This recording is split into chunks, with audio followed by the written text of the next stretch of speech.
Hoy estamos con Emilio Carrillo.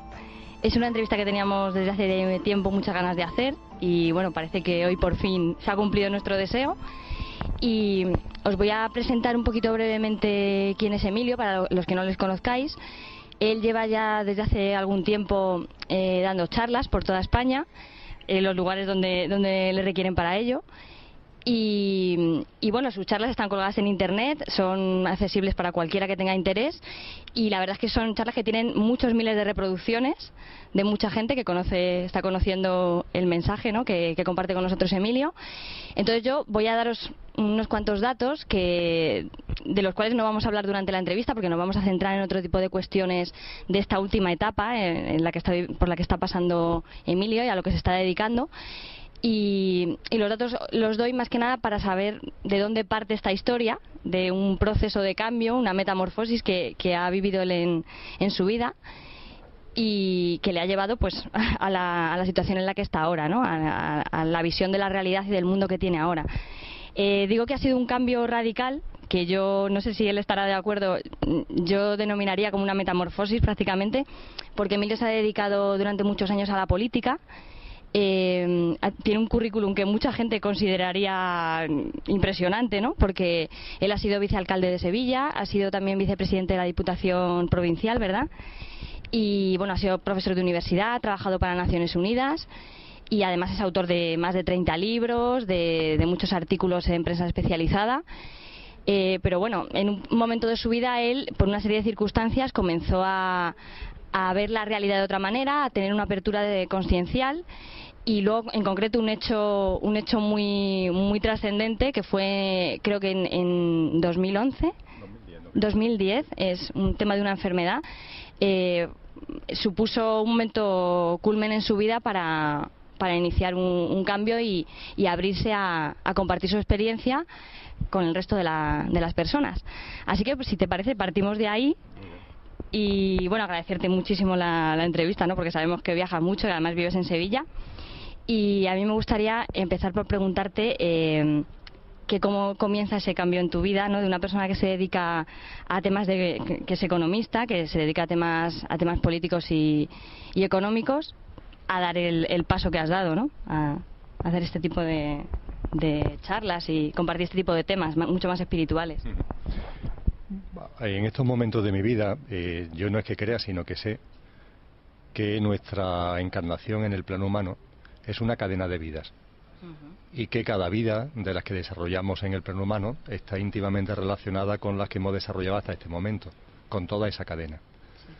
En mi vida actual, yo sé que he estado una serie de años, muchos, por decirlo de una forma muy simple, desplegando experiencias que tenía que cumplir, que tenía que cubrir, que tenía que vivenciar, que correspondían a vivencias de otras vidas.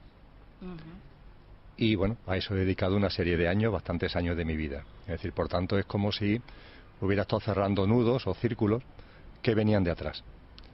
Y también sé que en un momento determinado se empiezan a abrir vivencias que son nuevas, experiencias que son nuevas, y que se corresponden ya no tanto con lo que deriva de vidas anteriores, sino que lo que realmente es mi propósito de vida en esta vida física. Y eso se puede fechar, es decir, hay un momento concreto que se puede fechar, hay una ciudad y hay una circunstancia. Concretamente nos situaríamos en América Latina, en Uruguay, en Montevideo, en el año 2000 concretamente, y en el mes de febrero. Con ocasión de uno de los viajes que por aquella época hacía con frecuencia América Latina en programas de cooperación al desarrollo, se dan una serie de circunstancias que posibilitan que me encuentre con un día libre en la ciudad de Montevideo, que en esa época todavía es verano, una ciudad bellísima que yo conocía ya bien, y con esa enorme libertad pues me dedico a pasear por la avenida principal, que es la avenida 18 de Julio, no tiene nada que ver con el 18 de Julio español, y que hay una librería que ha sacado libros a la calle. Me acerco a la librería, me parece una buena idea comprar una novela para mientras que doy paseos por Montevideo, voy al mercado del pescado, etcétera, etcétera, pues tener algo que leer. Y de hecho compro una novela cuyo nombre no recuerdo. Pero además de la novela compro otro libro, que la verdad es que no sé por qué lo compré.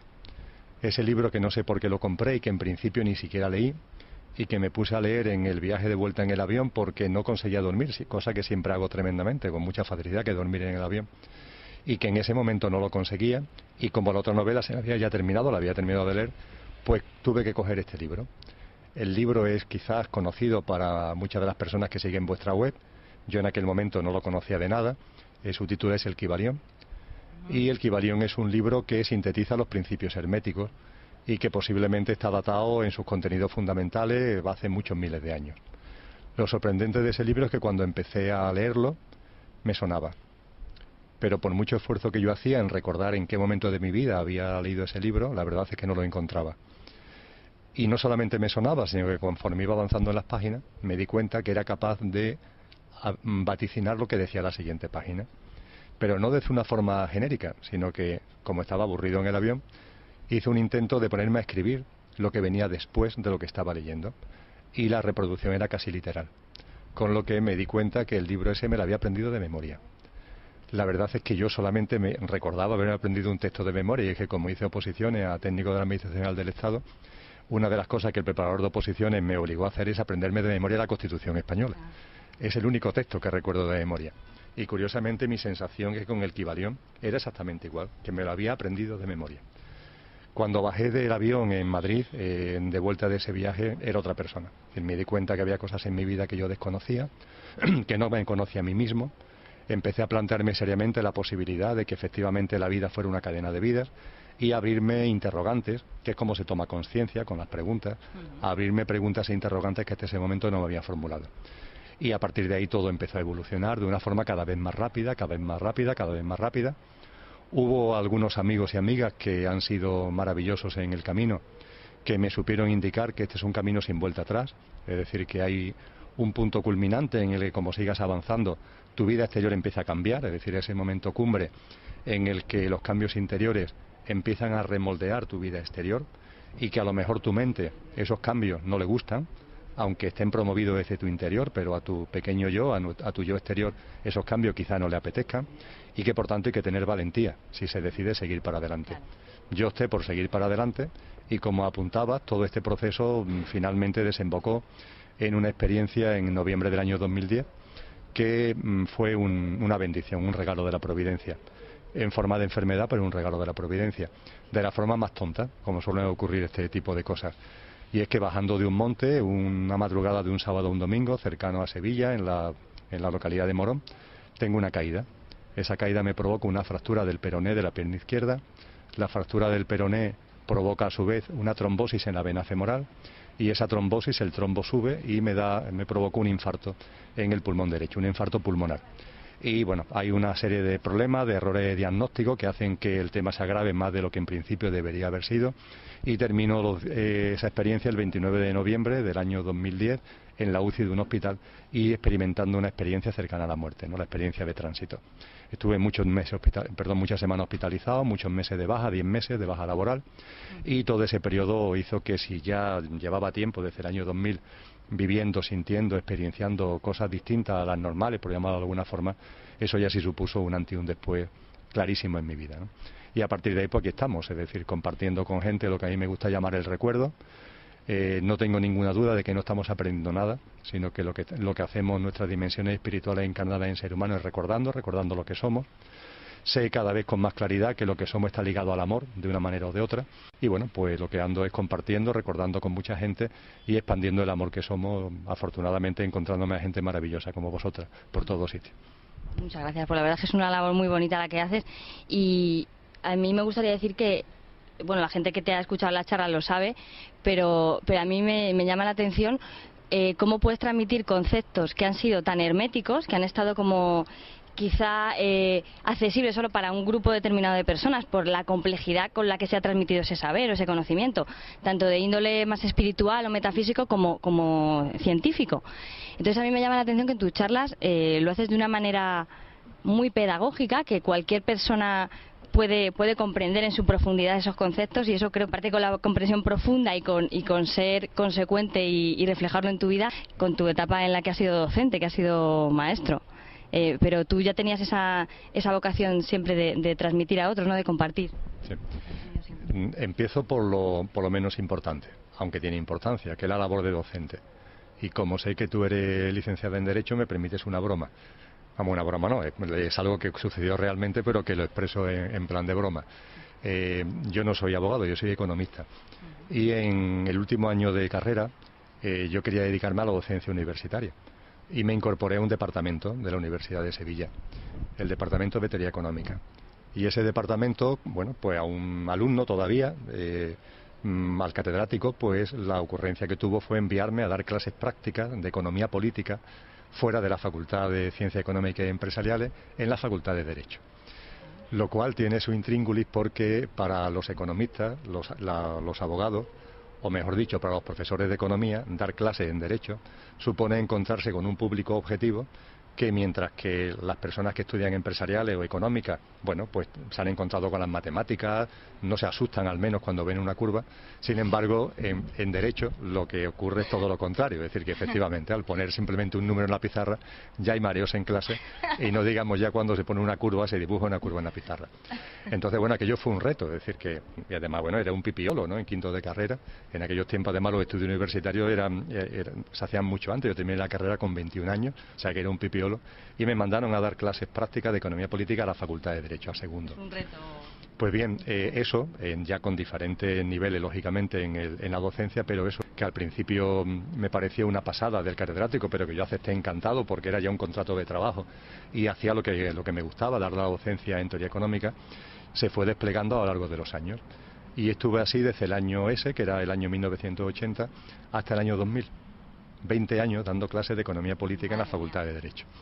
Y eso sí ha contribuido para que mi labor docente no solamente sea docente, sino la obligación de buscar símiles, de buscar ejemplos, de buscar anécdotas, ¿no?, que de algún modo posibilitara que un público que en principio cuando se acercaba a la economía lo hacía no porque quisiera, sino porque era una asignatura obligatoria en el programa y lo hacía con el mayor recelo del mundo, a ver cómo conseguimos darle la vuelta a eso, ¿no? Esto sin duda ninguna, 20 años así, dando 3 horas de clase todas las semanas, pues como te puedes imaginar, marca a cualquiera, ¿no? Sí, sí. Pero decía, no obstante, hace unos minutillos que eso es lo menos importante, es decir, lo más importante es la cadena de vida. Claro. Es decir, la cadena de vida que en estos momentos, afortunadamente, ya tengo oportunidad de conocer bastantes de ellas. Hay toda una labor muy semejante en distintos contextos históricos, en distintos contextos culturales, pero por decirlo de alguna forma me he repetido mucho, me he repetido bastante en lo que es y en divulgar una serie de conocimientos que no hacen otra cosa que avivar nuestro recuerdo de lo que realmente somos. En distintos formatos y de distintas maneras lo vengo haciendo hace mucho tiempo y lo hago ahora con mucho gusto nuevamente. La verdad es que es curioso cómo la vida te va preparando, la vida y las vidas. Pero me gustaría que hablásemos ahora un poquito de cuando tuviste este proceso de enfermedad y estuviste ingresado. No sé si llegaste a tener muerte clínica. Bueno, fue una experiencia cercana a la muerte, no calificada de muerte clínica. Mi cuerpo en sentido estricto no llegó a morir, pero sí viví la experiencia de que mi dimensión espiritual saliera del cuerpo físico, que además aprendí que esa salida del cuerpo físico se produce antes de que el fallecimiento acontezca. Es decir, que todo está tan perfectamente hecho que ni siquiera experimentamos nuestra dimensión espiritual, nuestra conciencia, ni siquiera experimenta lo que es el estertor de la muerte, porque cuando ésta se está aproximando, antes ya abandonamos el cuerpo físico. La verdad que tiene su sentido común. Cualquier dimensión espiritual encarnada actualmente en el plano humano lleva cientos de vidas en el plano humano, decenas de miles de años. Sería una experiencia demasiado traumática el experienciar el estertor de la muerte tantas veces. Aunque no sea muerte, aunque sea tránsito, ese experimentar lo que es ese trasiego físico, ¿no?, que supone el fallecimiento del cuerpo humano, pues bien, todo está tan perfectamente hecho que hace que ni siquiera tengamos que experimentarlo. Y yo tuve oportunidad de vivenciar eso en primera persona. Y bueno, si te gustaría y te sientes cómodo, puedes compartir con nosotros qué recuerdas exactamente de ese proceso, de ese tiempo que estuviste, me imagino que en un estado inconsciente, ¿no? Sí, sí. Si recuerdas lo que viste, lo que experimentaste, lo que sentiste, lo que comprendiste, lo que recordaste, vamos, en definitiva. Sí, vamos, lo recuerdo perfectamente, ¿eh? O sea que y es un poco largo, voy a abreviar mucho. Es un poco largo porque fue una experiencia de 2 horas aproximadamente, ¿eh? 2 horas, vamos a decirle, en nuestro tiempo tridimensional, aunque en lo que yo pude sentir y vivir, yo me atrevería a decir que fueron como 20 minutos nuestros, aunque me consta que fueron más de 100 minutos desde el punto de vista de nuestro reloj. La experiencia se acerca muchísimo a lo que, una vez que la he vivido, he tenido ocasión de comprobar que otras personas han compartido ya, ¿no? He tenido ocasión posteriormente, no antes, sino posteriormente. Antes era un tema que conocía pero que no me había interesado en primera persona, ¿no? He tenido ocasión posteriormente de conocer textos que han escrito distintas gente, donde entrevistan, donde tienen encuentros con personas que han tenido experiencias cercanas a la muerte, y la inmensa mayoría tenemos experiencias muy parecidas, en el sentido de lo que he empezado ya a comentar, la tranquilidad de que no experimentamos el estertor. En segundo lugar, la sensación de que uno se levanta de su cuerpo. En mi caso, yo lo que vi es que me sentaba sobre mi cuerpo, es decir, en la cama en la que estaba en el hospital, en la UCI, sentarme sobre el cuerpo, de tal forma que podía mirar a mi cuerpo abajo. Hay otras personas que lo que sienten es que el cuerpo se le levanta y se le va arriba de la habitación o a alguna esquina. En mi caso fue sentarme, sentado sobre el cuerpo, empezar inmediatamente a percibir toda una especie de flash de lo que ha sido tu vida física, la vida física que has dejado, que eso además, Susana, no se ve como en una película. Es decir, yo he leído, no sé, cuando he leído algunos textos da la sensación de que es como si te sentaras a ver un vídeo y que el vídeo pasara muy rápido. No, no, no es eso, no es eso. Es como si te tragaras un chip y al tragarte ese chip viera tu vida íntegra en un instante. Es decir, ahí comprendes que el tiempo no existe, te das cuenta de que la creación funciona en la instantaneidad, porque podemos ver nuestra vida física. Yo tenía en ese momento 52 años, creo recordar. 52 años, exactamente, hace 2, y los 52 años de mi vida lo vi ipso facto. Pero verlo ipso facto significa verlo ipso facto todo. No sé, una pelea que tuve con un vecino cuando tenía 4 años, cosas más importantes o menos importantes de la vida, ves todo. Y además comprueba cómo todo encaja. Que no hay nada en la vida, curiosamente, que esté fuera de su sitio.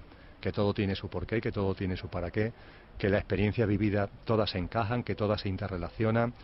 Contempla igualmente cómo ellas se acoplan con tu propósito de vida.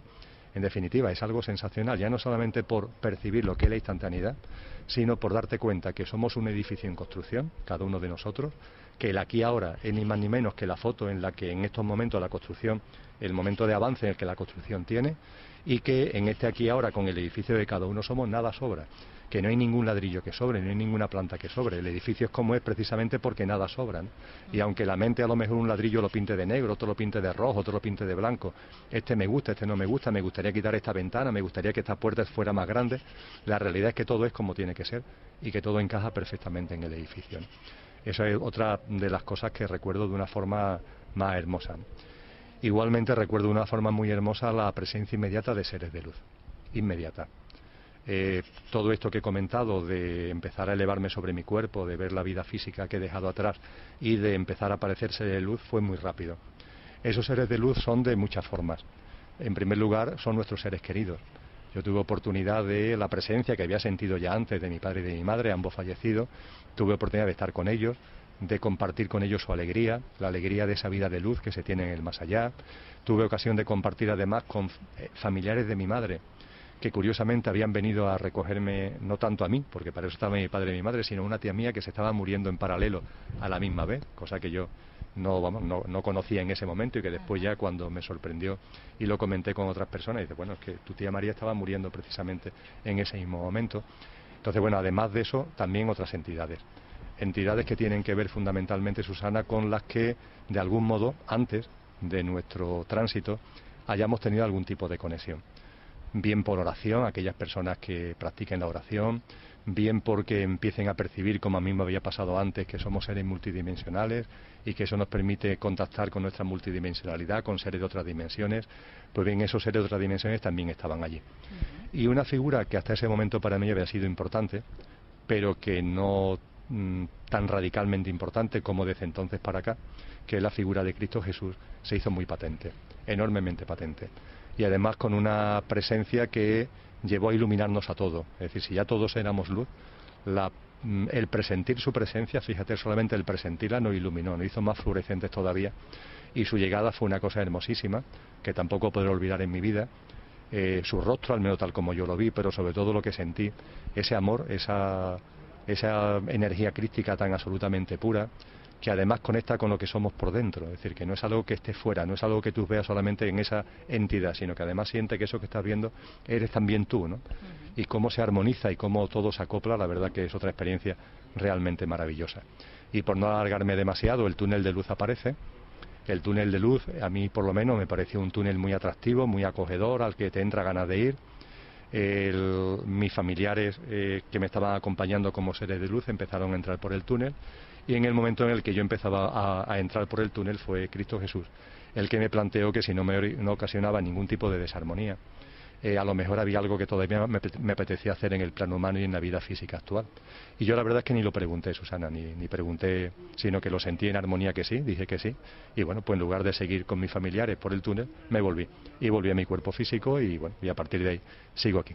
En una prórroga, ¿eh? Lo que sí tengo claro es que fue una prórroga. No sé de cuánto, esto pasa como con los descuentos en los partidos de fútbol, que no sabe el árbitro cuánto va a descontar, pero vamos, sé que estoy en prórroga. No, la verdad es que la acogida que tuviste, la compañía no puede ser mejor.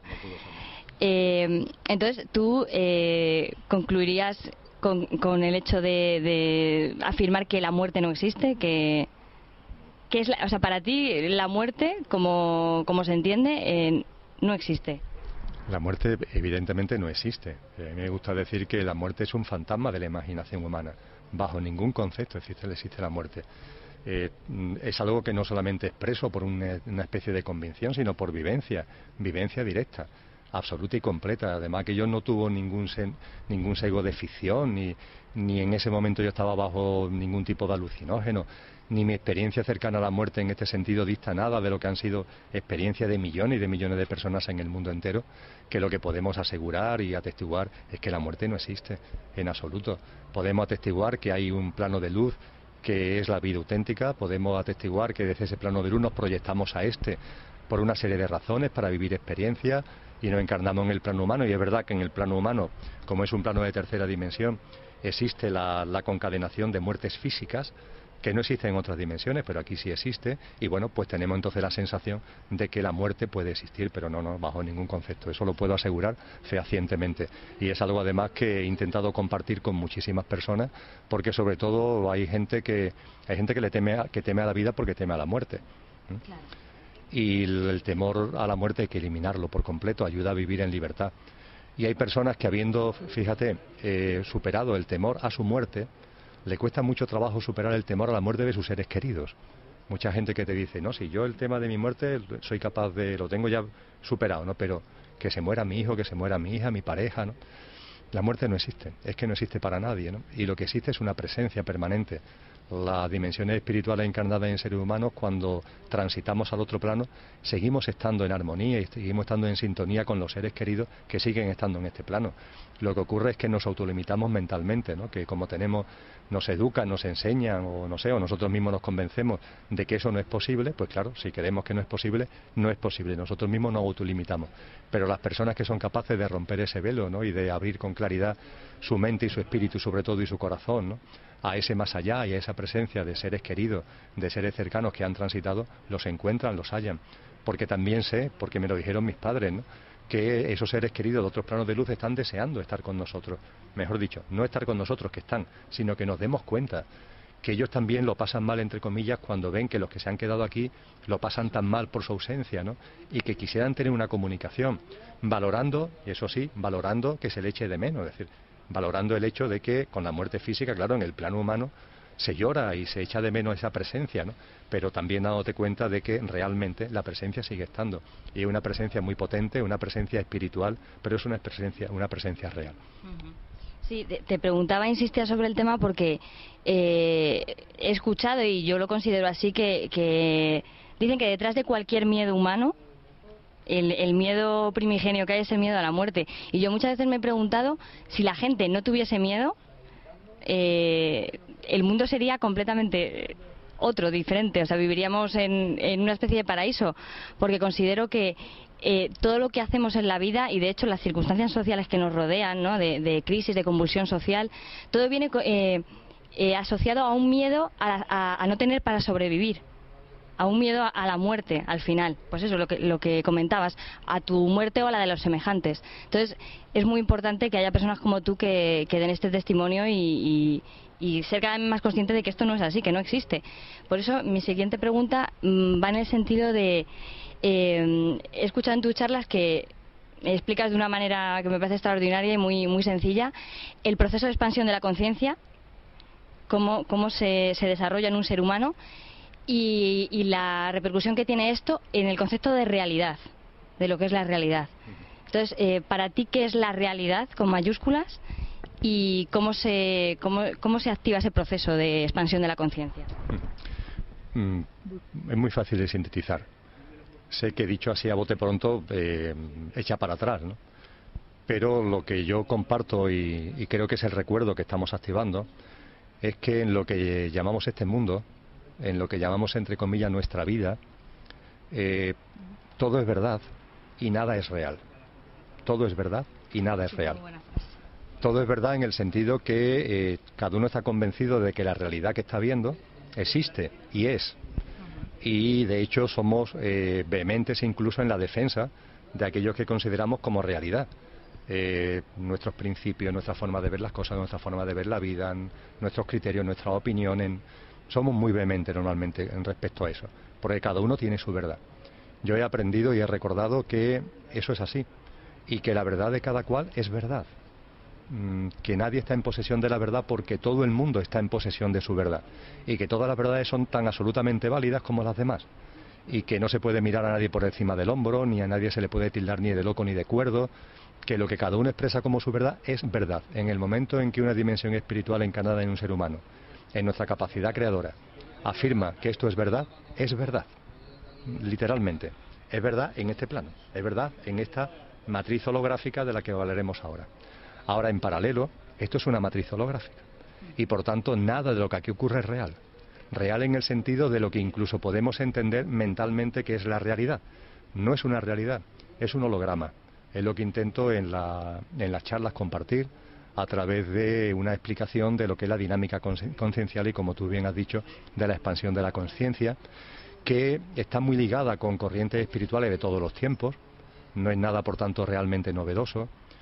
Está también ligada a lo que han sido intuiciones de muchos seres humanos a lo largo de la historia, sin ir más lejos, ya que estamos en España, de Calderón de la Barca, que tuvo esa maravillosa intuición, ¿no?, a través de esa obra sublime, ¿no?, y el personaje de Sigismundo, ¿no?, cuando afirma aquello de que toda la vida es sueño y los sueños sueños son, en su hora la vida es sueño, tuvo la intuición de que esto se parece más a un sueño que a algo realmente real, valga la redundancia, y que finalmente, además de haber estado presente en corrientes espirituales que se unen a la noche de los tiempos y haber estado presente en la intuición de muchos seres humanos, hoy, actualmente, las corrientes científicas de vanguardia lo están asentando a través fundamentalmente de todo lo que tiene que ver con la teoría del principio holográfico, las realidades supersimétricas, la ecuación de la decisión, todo lo que está relacionado con los multiversos y los universos paralelos, que lo que nos ponen de manifiesto es que cada uno en su vida va viviendo una serie de experiencias en un estado conciencial que va cambiando normalmente a lo largo del tiempo y como consecuencia de esa misma experiencia. El estado conciencial tuyo o el mío no es sino la forma de ver la vida en cada momento. Ahora mismo, en este preciso instante, tú tienes un estado conciencial y yo otro, cada uno el nuestro, que no tiene por qué ser el de hace un año ni a lo mejor será el de dentro de unos meses. Pero ahora mismo, en el aquí y ahora, cada uno tiene su estado conciencial, su forma de verse a sí mismo, de ver a los demás, de ver la vida, de ver la muerte, de ver las cosas, su visión en definitiva. Ese estado de conciencia tiene asociado un nivel vibracional, el que sea, una frecuencia vibracional. A mí me gusta decir que se mueve desde el amor máximo a un mínimo de amor, desde el amor hasta casi el desamor, desde la armonía hacia la desarmonía. Cada uno tiene su estado conciencial en una franja frecuencial que se mueve en este esquema que, por llamarlo de alguna forma, yo llamo amor y armonía, desamor, desarmonía. Con ese estado conciencial nos hacemos preguntas en el día a día, de mucho tipo, cotidianas, que tienen que ver con nuestra vida laboral, que tiene que ver con nuestra vida familiar, que tiene que ver con temas metafísicos, lo que sea. Y esas preguntas realmente no tienen una única respuesta, sino que abren un abanico de opciones. Y cada opción también a su vez tiene una frecuencia vibracional, cada cual.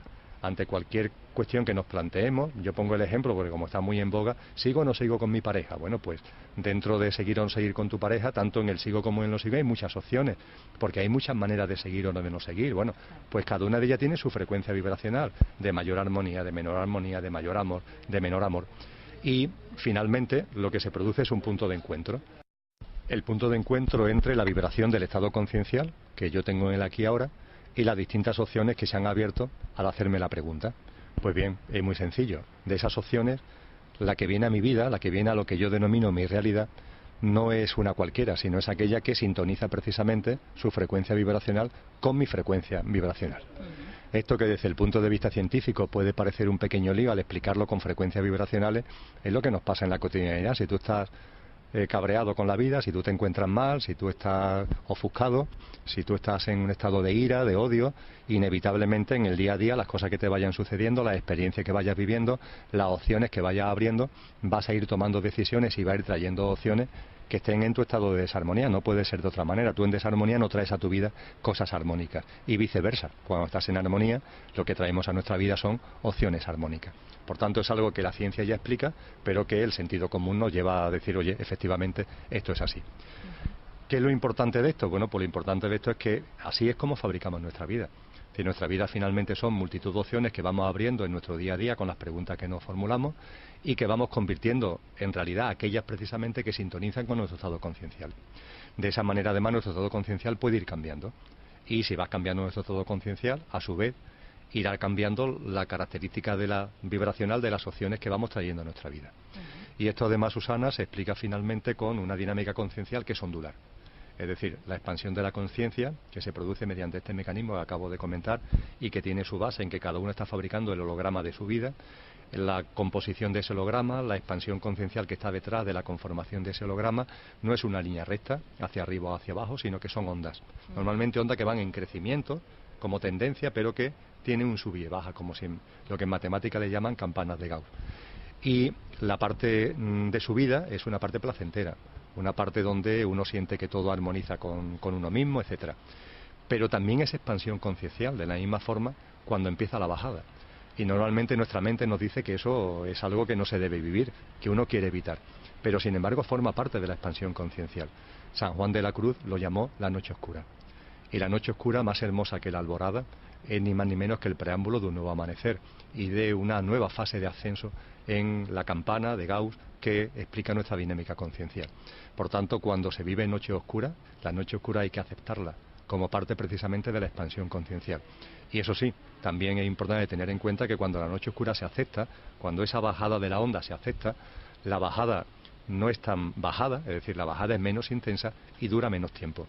En cambio, cuando nos resistimos a la noche oscura, la resistencia es persistencia y por tanto la caída es más dura y la noche oscura se hace más larga.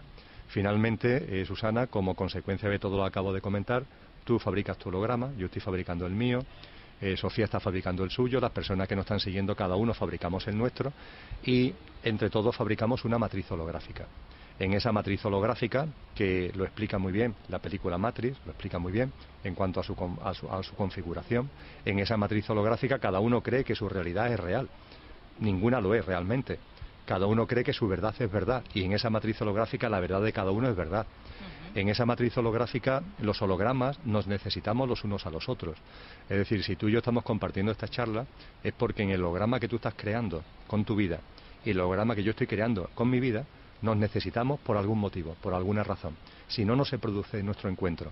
A eso yo lo llamo las intersecciones concienciales. Aplicando la teoría de los conjuntos, el conjunto A y el conjunto B que enseñaban antes en el colegio, hay una intersección cuando hay un solapamiento, mayor o menor, entre dos conjuntos. Pues bien, el punto de encuentro entre dos personas, la intersección conciencial entre dos personas puede ser una charla de un café un día y no lo ve más en la vida, o bueno, o una relación de pareja que dure 50 años, ¿no? Evidentemente la intersección es mayor o es menor.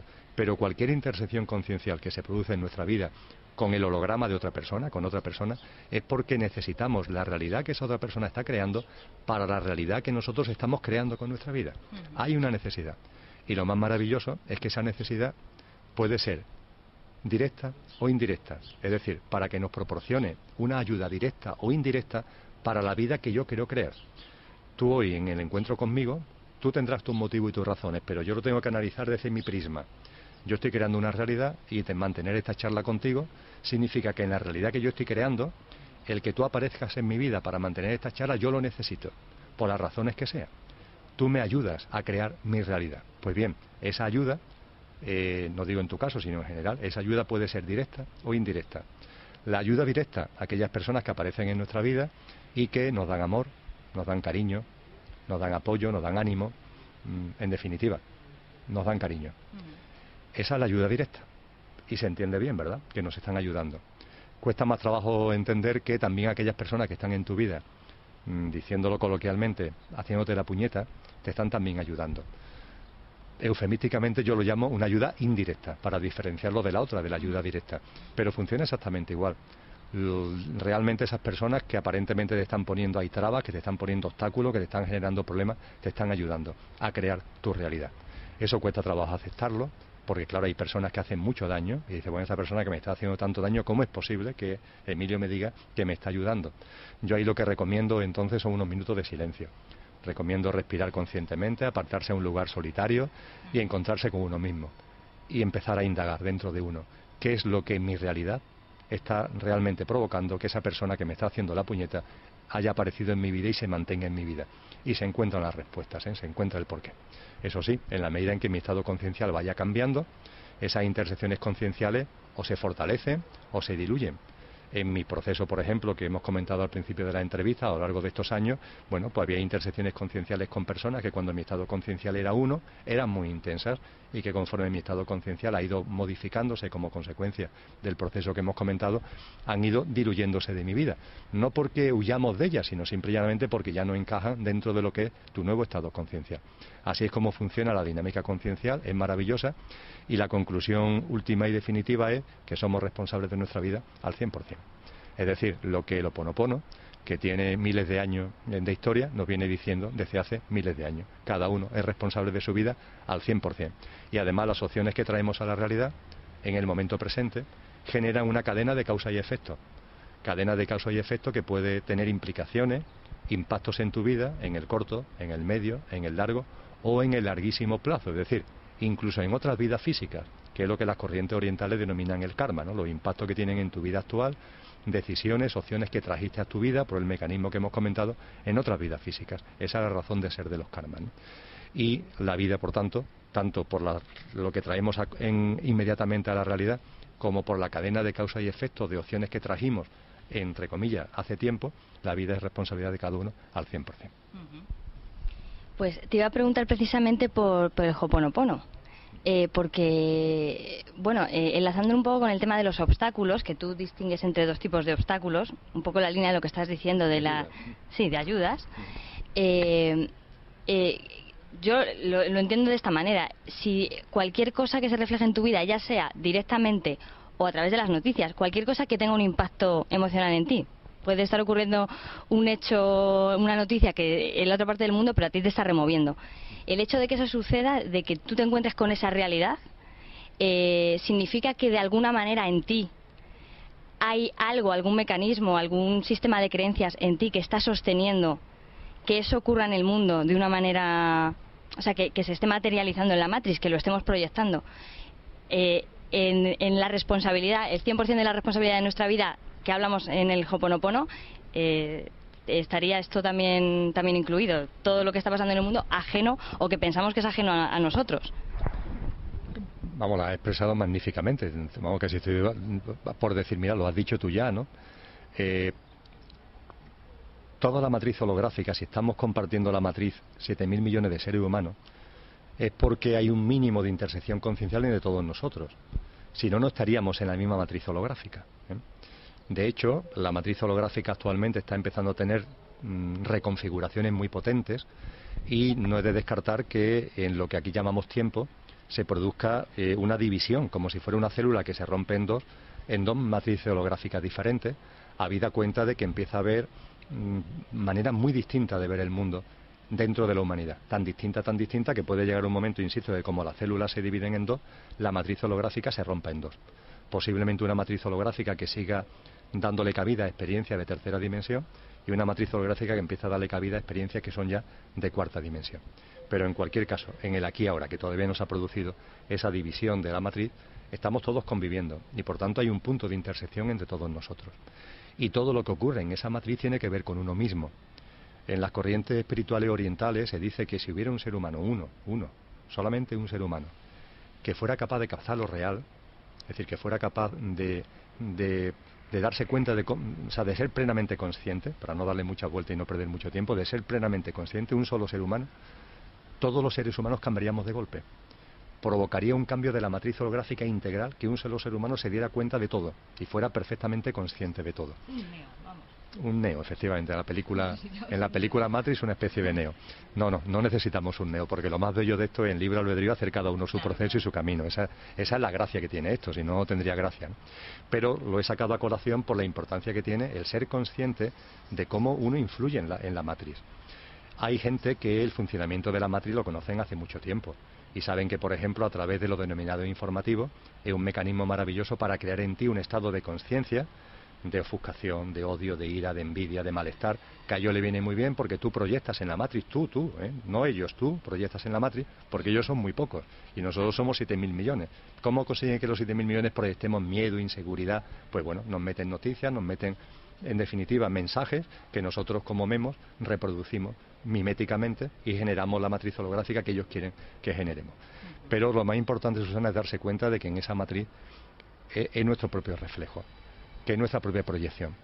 Y cuando acabo de hablar de estos que manipulan, que utilizan, por ejemplo, los medios de comunicación para lanzarnos mensajes, sabiendo que así nosotros, nuestra capacidad creadora, al reproducirlo, estamos dando lugar a una determinada matriz con una determinada circunstancia, a mí me gusta decir que, no obstante, no perdamos nunca el norte. Los denominados manipuladores son dimensiones espirituales que en su encarnación en este plano tienen la necesidad de manipular. Y la verdad, yo no los envidio.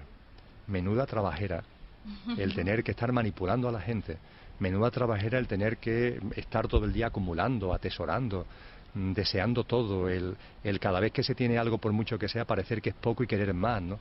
Cielo santo. Es un propósito de vida terrorífico. Yo no lo quiero para mí, yo no lo quiero para mí. Yo no envidio en nada a los manipuladores, les tengo mucho amor, mucha compasión, y los veo como dimensiones espirituales que por su proceso conciencial, en este momento concreto, en el aquí y ahora, necesitan manipular. No lo pueden evitar. Igualmente, a los que se ven a sí mismos como manipulados, idem et adem idem, que me enseñaron a mí en el latín en el colegio, porque en esos tiempos se daba latín. Es muy simple. Tú necesitas el ser manipulado. En la creación de la realidad que tú estás haciendo, necesitas vivir la experiencia de ser manipulado. Y a partir de ahí tienes que entender que si tú tienes que vivir la experiencia de ser manipulado, necesitas manipuladores. Es decir, que en la matriz holográfica también hay manipuladores, no solamente porque estén viviendo su proceso conciencial, sino que la intersección contigo es porque tú en tu realidad necesitas que ellos estén, porque si no, no podrías vivir la experiencia de ser manipulado. Y aquellos que hoy día, de forma masiva, ¿no?, están divulgando por internet, ¿no?, que están despertando, es decir, que se están dando cuenta de que estamos siendo manipulados y que empiezan a decir, pero ¿no os dais cuenta? Despertar, ¿no os dais cuenta? La experiencia es preciosa, es maravillosa, ¿no? Esa experiencia de despertar es única. Yo sé que solamente se da con la intensidad que se da en tercera dimensión. Aquí no hay otras dimensiones donde se puede experimentar esa sensación de darte cuenta de cosas que no te estabas dando cuenta. Pero claro, de corazón, la persona que despierta tiene también que agradecer a los que están manipulando, porque si no estuvieran manipulando sería imposible darte cuenta de que te están manipulando. Vivir esa experiencia sensacional del despertar. Y por fin hay personas que no es que hayan despertado, sino simplemente que se dan cuenta que todo fluye, que todo refluye, que todo confluye en la perfección de cuanto es, que todo encaja, que la creación es una naturaleza tan viva como divina, y que de la misma forma que cuando nos paseamos por un bosque, nos paseamos por un parque, no cuestionamos la diversidad y la multitud de procesos que se dan en la naturaleza, pues en la vida humana y en nuestra vida cotidiana tampoco lo debemos hacer. Que cada ser humano es diverso, es distinto, que cada cual está en su propio proceso conciencial, todo igualmente respetable. Eso no significa que si yo veo que alguien te hace daño a ti, yo como por mi corazón no voy a intentar evitarlo, pero sabiendo perfectamente que esa persona que daña está en un proceso de libre albedrío y de estado conciencial que lo lleva a hacer eso, sabiendo perfectamente que el que recibe el daño está en un proceso, en un estado conciencial que hace que reciba el daño, etcétera, etcétera, etcétera. Es decir, la aceptación. Es enormemente importante la aceptación, porque finalmente la aceptación, primero de uno mismo, es lo que posibilita que aceptemos a los demás y que aceptemos al mundo, y esa aceptación es la que abre las puertas del amor. Y a partir de ahí la disolución de los miedos, que como tú bien decías, es sin ningún tipo de duda la principal traba que tenemos en estos momentos, el miedo. Los maestros, para mí Cristo Jesús ha sido mucho más que maestro. ha sido una entidad crística encarnada en el plano humano. Pero en fin, lo que la humanidad denomina maestros, llámese Jesús, llámese Buda, etcétera, etcétera, lo que han sido realmente, analizando su mensaje y su biografía, han sido vencedores del miedo. Son personas que en su vida han sabido ponerse a disposición de algo que va más allá de lo que uno quiere hacer o dejar de hacer, dándose cuenta, como decía Rumi, de que quien no es capaz de la voluntad carece de voluntad, y tener el valor suficiente y el desprenderse de todos los miedos para fluir en esa voluntad como una semilla que por una brisa fuera llevada a donde la brisa le dé la gana, y no tener miedo, y no tener miedo. Yo le doy mucha importancia a la ausencia de miedo, y he aprendido, Susana, que si la oscuridad no existe, por lo que existe es luz, y a menor luz sí aparece la oscuridad, pero lo que existe es mayor o menor luz, que no existe el frío, sino lo que existen son partículas caloríficas con más o menos presencia. De la misma forma, lo que existe es la libertad. Y la libertad puede ser máxima o la libertad puede estar muy capita y disminuida.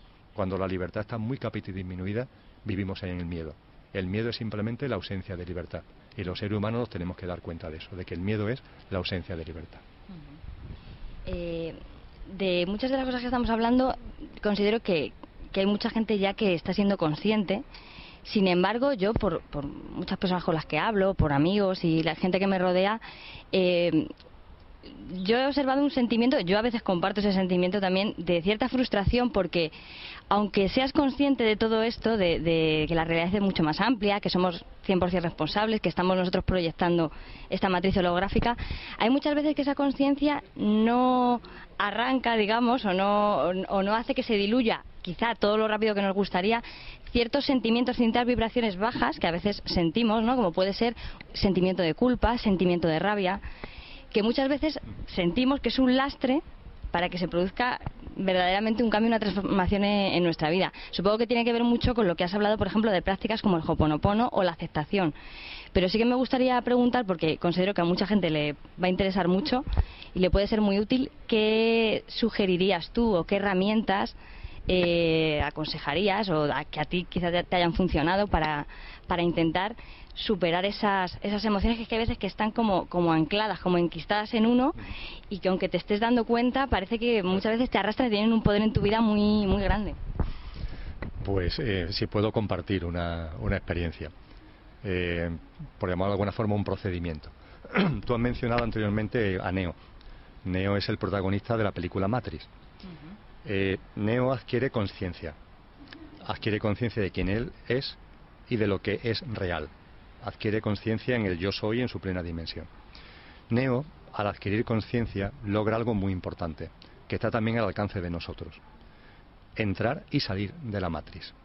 Es decir, la matriz no solamente podemos entender cómo funciona, lo acabo de intentar resumir en el rato que vamos charlando, sino que además podemos salir de ella. Y eso es clave. Es decir, muchas cosas que nos pasan, muchos sentimientos que tenemos por dentro, muchas ofuscaciones, derivan del hecho de que, aun comprendiendo cómo funciona la matriz, estamos siempre en la matriz. Y la matriz tiene su dinámica, ¿no? O sea, es como si fuera un tío vivo, como si fuera una montaña rusa, que está siempre en funcionamiento. Y aunque ya empieces a comprender cómo funciona el tío vivo, empiezas a entender perfectamente cómo funciona la montaña rusa, ya sabes que ahora vas para arriba y ahora dentro un poquito va para abajo, ya empiezas a entender todo, pero estás siempre en la montaña rusa. Lo maravilloso de la matriz es que te puedes salir de la matriz. La película Matrix, no por casualidad, coincide en tiempo con el otorgamiento del Premio Nobel de Física a Gerald C. Ford, que es el padre de la teoría del principio holográfico. No hay casualidades, no hay casualidades de esa coincidencia tan tremenda. Y la película Matrix, aunque tenga un telón de fondo de ficción para hacerla amena, da claves fundamentales acerca de lo que es la conciencia, lo que es la conformación de los hologramas de cada uno, de la matriz holográfica. Y una de las cuestiones fundamentales es no solamente que al conocer cómo funciona la matriz te puedes mover por la matriz de otra forma, por ejemplo sin miedo, por ejemplo con libertad, volando, que es lo que hace Matrix, lo que hace Neos en la matriz, sino que te puedes salir de ella. Y yo lo que aconsejaría es, de vez en cuando, salirse de la matriz. Hay que salirse, Susana, de la matriz de vez en cuando. ¿Cómo? ¿De qué manera? Es muy simple, es muy sencillo. La matriz es movimiento y es una parte de nosotros mismos. Nosotros somos movimiento. Nosotros somos la creación, cada uno de nosotros es la creación íntegra. Somos parte, pero a su vez somos el todo. La creación tiene un componente que es movimiento, pero la creación tiene otro componente que es quietud, que es fundamental. la quietud más absoluta, más plena, ¿no? Esto que los científicos ahora han descubierto en Ginebra, ¿no? De que el vacío vibra, ¿no? Bueno, el vacío, la quietud más completa, más absoluta. Hay algo más aburrido que el vacío, es decir, totalmente parado, ¿no? Bueno, pues sin embargo, vibra, vive, se mueve, ¿no? La creación es una continua interacción entre quietud y movimiento. Eso lo han entendido muy bien las corrientes espirituales orientales. El denominado Tao tiene mucho que ver con ese fluir continuo de algo que es quietud y movimiento, pero también, por ejemplo, en el cristianismo, aunque fue acusado de herejía ese movimiento, hubo un movimiento, por ejemplo, en la mística española del siglo XVII, a través de Miguel de Molino, llamado quietismo, porque percibieron en sus experiencias místicas, percibieron ese estado de quietud. Ese estado de quietud que un siglo antes, en el siglo XVI, San Juan de la Cruz lo había expresado como nadie ha podido expresarlo en la historia de la humanidad, ¿no? Con ese cosa tan maravillosa con el que cierra su noche oscura de quedéme y olvidéme, ¿no? El rostro recliné sobre el amado, cesó todo y dejéme. Es decir, es ese encuentro interior con nuestra dimensión divina, en ese quedéme, en ese olvidéme, en ese reclinar el rostro sobre el amado que supone el percibir y el sentir con claridad nuestra propia divinidad, ¿no? Y en ese cesó todo y dejéme, eso es salirse de la matriz holográfica. San Juan de la Cruz no lo expresó así, hoy lo podemos expresar así. Eso es salirse de la matriz holográfica. Eso se consigue mediante meditación, mediante silencio, mediante recogimiento. No se trata de estar todo el día meditando, no. Yo digo, hombre, que una vez al día es bueno, ¿no? El dedicar unos minutos. Yo lo hago todas las mañanas, hora y media, ¿no? Pero bueno, cada cual que lo haga, pero sí tener una cierta práctica, porque es la forma de salirte de la matriz.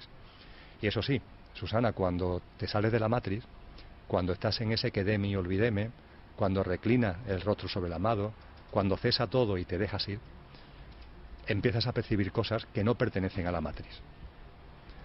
Hay otro mundo, real, que no es el de la matriz, pero tienes que estar fuera de la matriz, tienes que estar en ese dejéme, tienes que estar en ese cesó todo, tienes que estar en esa quietud, y en esa quietud empiezas a ver, empiezas a oír, empiezas a despertar en ti determinados componentes que en la matriz no vas a despertar nunca. Nunca, es imposible, porque el movimiento de la matriz es incompatible con las sensaciones que conlleva la quietud. Y a partir de ahí no se trata de estar todo el día en la quietud. Para eso estaríamos en el plano desde el que nos hemos proyectado aquí, desde otro plano, muy distinto, multidimensional del que venimos todos. Si estamos aquí proyectados es porque nos queremos mover aquí, en este mundo. Aquí estamos por algo. Bueno, pues a partir de ahí, desde tu quietud, te pones en movimiento. Y cuando te metes en la matriz y empieza tu vida diaria, tu vida cotidiana, los ajetreos de todos los días, eso sí, ten siempre en cuenta de que el movimiento sea el resplandor de tu quietud. Que el movimiento, como a mí me gusta decir, no sea el repiqueteo del repiqueteo del repiqueteo del repiqueteo del movimiento, es decir, una auténtica locura, sino que en tu movimiento por la vida, que para eso estamos aquí, para vivir, para disfrutar, para gozar de la vida, que el movimiento por la vida sea un movimiento que sea siempre el resplandor de la quietud. Por tanto, lo que Neo hace en la película lo podemos hacer nosotros, salir a voluntad de la matriz. En esa salir a voluntad es encontrar nuestra quietud, nuestra entidad divinal pura, en su esencia más pura. A partir de ahí, sentir, percibir lo que esa quietud te da, lo que esa quietud aporta, y vivir con un movimiento que sea resplandor de la quietud. Es así de sencillo.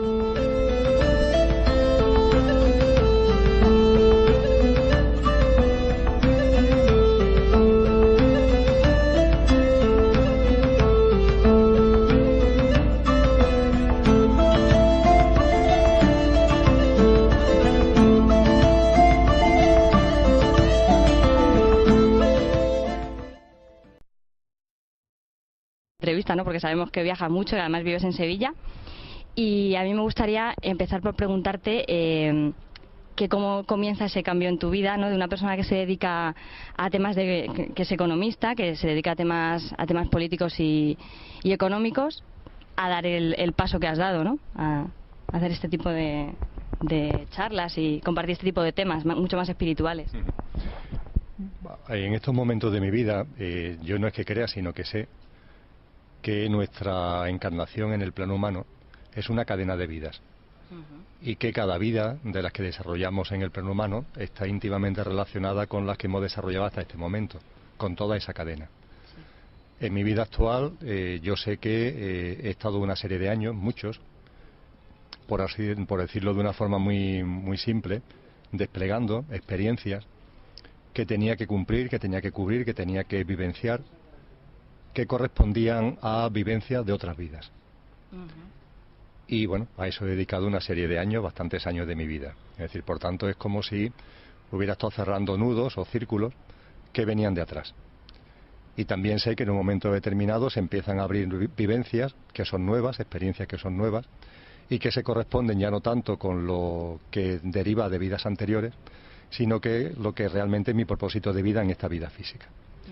Y eso se puede fechar, es decir, hay un momento concreto que se puede fechar, hay una ciudad y hay una circunstancia.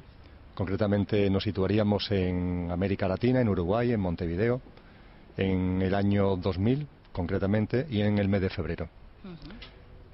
Con ocasión de uno de los viajes que por aquella época hacía con frecuencia América Latina en programas de cooperación al desarrollo, se dan una serie de circunstancias que posibilitan que me encuentre con un día libre en la ciudad de Montevideo, que en esa época todavía es verano, una ciudad bellísima que yo conocía ya bien. Y con esa enorme libertad pues me dedico a pasear por la avenida principal, que es la avenida 18 de julio, no tiene nada que ver con el 18 de julio español, y que hay una librería que ha sacado libros a la calle. Me acerco a la librería, me parece una buena idea comprar una novela para mientras que doy paseos por Montevideo, voy al mercado del pescado, etcétera, etcétera, pues tener algo que leer. Y de hecho compro una novela cuyo nombre no recuerdo. Pero además de la novela compro otro libro, que la verdad es que no sé por qué lo compré. Ese libro que no sé por qué lo compré y que en principio ni siquiera leí y que me puse a leer en el viaje de vuelta en el avión porque no conseguía dormir, cosa que siempre hago tremendamente, con mucha facilidad, que dormir en el avión. Y que en ese momento no lo conseguía y como la otra novela se había ya terminado, la había terminado de leer, pues tuve que coger este libro. El libro es quizás...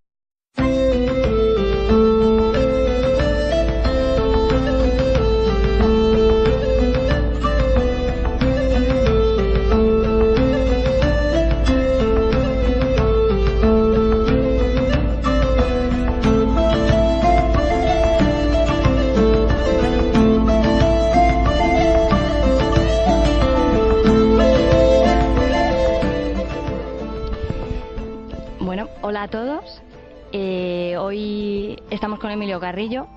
Es una entrevista que teníamos desde hace tiempo muchas ganas de hacer y bueno, parece que hoy por fin se ha cumplido nuestro deseo. Y os voy a presentar un poquito brevemente quién es Emilio, para los que no les conozcáis. Él lleva ya desde hace algún tiempo dando charlas por toda España, en los lugares donde le requieren para ello. Y bueno, sus charlas están colgadas en internet, son accesibles para cualquiera que tenga interés y la verdad es que son charlas que tienen muchos miles de reproducciones de mucha gente que está conociendo el mensaje, ¿no?, que comparte con nosotros Emilio. Entonces yo voy a daros unos cuantos datos de los cuales no vamos a hablar durante la entrevista porque nos vamos a centrar en otro tipo de cuestiones de esta última etapa por la que está pasando Emilio y a lo que se está dedicando. Y los datos los doy más que nada para saber de dónde parte esta historia, de un proceso de cambio, una metamorfosis que ha vivido él en su vida y que le ha llevado pues a la situación en la que está ahora, ¿no?, a la visión de la realidad y del mundo que tiene ahora.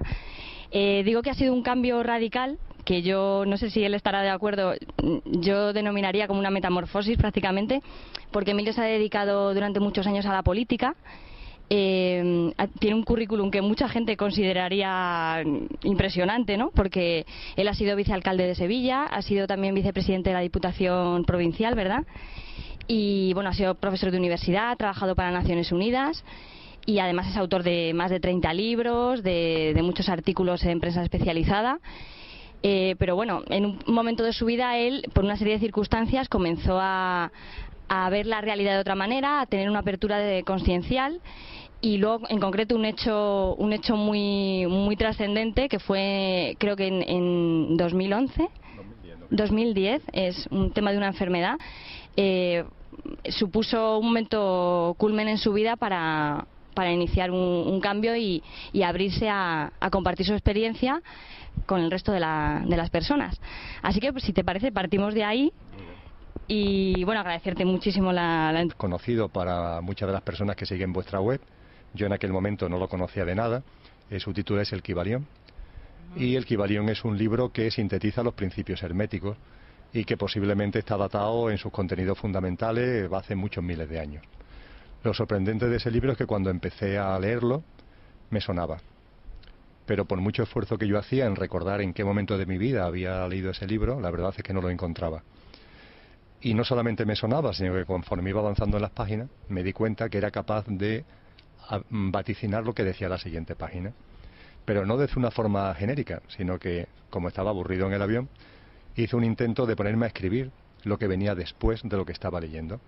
Y la reproducción era casi literal. Con lo que me di cuenta que el libro ese me lo había aprendido de memoria. La verdad es que yo solamente me recordaba haber aprendido un texto de memoria, y es que como hice oposiciones a técnico de la Administración General del Estado, una de las cosas que el preparador de oposiciones me obligó a hacer es aprenderme de memoria la Constitución española. Es el único texto que recuerdo de memoria. Y curiosamente mi sensación es que con el Kybalión era exactamente igual, que me lo había aprendido de memoria. Cuando bajé del avión en Madrid, de vuelta de ese viaje, era otra persona. Me di cuenta que había cosas en mi vida que yo desconocía, que no me conocía a mí mismo. Empecé a plantearme seriamente la posibilidad de que efectivamente la vida fuera una cadena de vidas.